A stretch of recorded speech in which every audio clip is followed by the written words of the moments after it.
شروع اللہ کا نام لے کر جو بڑا مہربان نہایت رحم والا ہے۔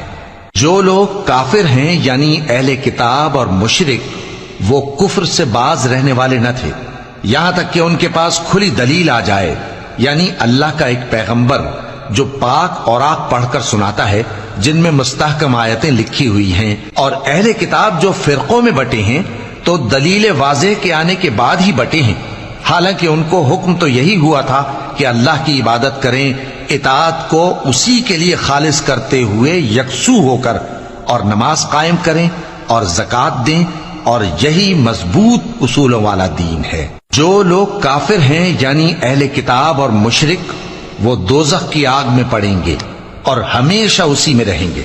یہ لوگ سب مخلوق سے زیادہ برے ہیں۔ بے شک جو لوگ ایمان لائے اور نیک عمل کرتے رہے وہ تمام خلقت سے بہتر ہیں۔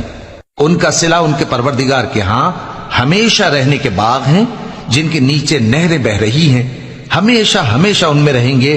اللہ ان سے خوش اور وہ اس سے خوش۔ یہ صلہ اس کے لیے ہے جو اپنے پروردگار سے ڈرتا ہے۔